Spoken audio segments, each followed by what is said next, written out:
หมายสงค่าวันมันก็เต็มมันในบันแวบหาเงินจีปีนี่ครับเงินนอกเมืองนี่ครับเนาะเงินในครับจะเป็นแคปเงินจีปีนี่ครับนะครับแล้วก็กักขันมันก็เต็มมีนี่เต็มมีทั้งบ้านนี่ครับเนาะไอ้ก็เขาลองกับเซฟด้วยดีใน Google นี่ครับว่ากักขันมันอยู่ที่กาหื้อนี่ครับในข้าวเตในยาวนี่ครับเนาะในครับเนาะที่เป็นแวบในครับเนาะลิงก์มันครับเดี๋ยวว่างไว้ปันทิตใต้ในนี่ครับเนาะอันตั้งเซตไอ้ก็เขากับสมัครมาถงเงินปัสสินเพได้กันในคันนอนเพราะไอ้ก็เขาไปมีเนี่ยก็เด็กลิงก์ในคลิปในคันค้าติดแต่ไม่ว่าสมัครปัสสินเพในคันเนาะอันนี้ครับกับสมัครมาได้ก่อนในคันเนาะถ้าขาดเดี๋ยวเลยถอนคำมาได้ในคันเนาะคันเนาะ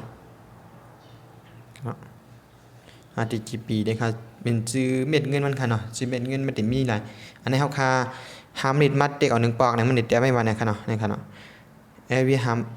นี่คันเนาะ5 minutes ค่ะเนาะนะครับมาหับใน1 วันเดลัยอยู่12 ปอกขนาดก้อยกำเร็วค่าหับกายหลาย3-4 ปอกนะครับเนาะ3 ปอกกันเนาะก็มันก็ติดกันอยู่9 ปอกค่ะเนาะนะครับแล้วก็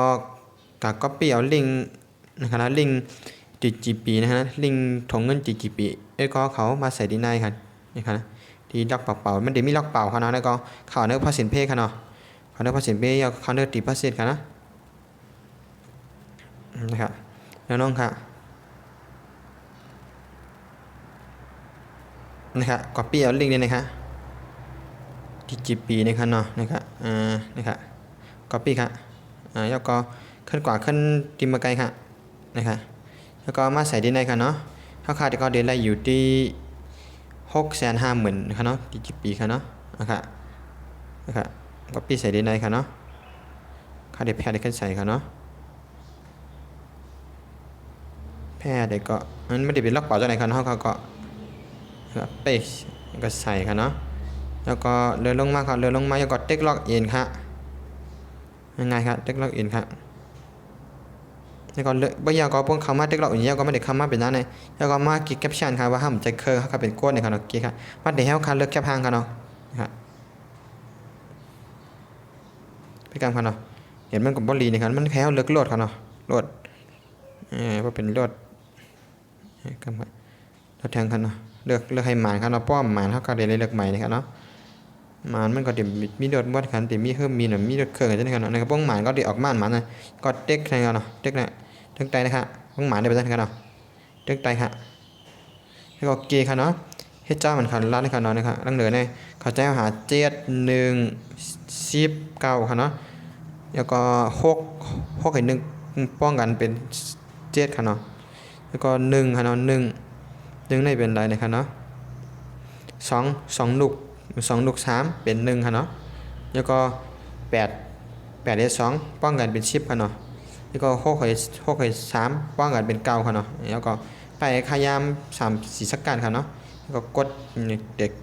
ค่ะเนาะหับสู้ค่ะเนาะ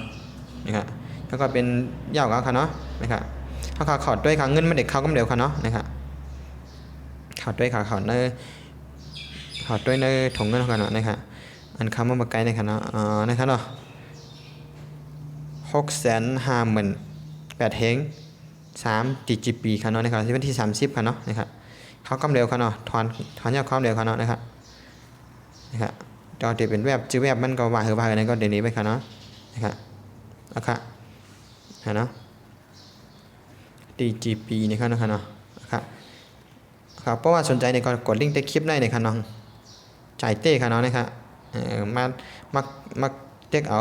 หามเด็ดนะเพราะมันเต็มหามเด็ดก็ที่ก็เดี๋ยวปัญหาคัดเต็กมันจังมาไกลค่ะเนาะนะครับ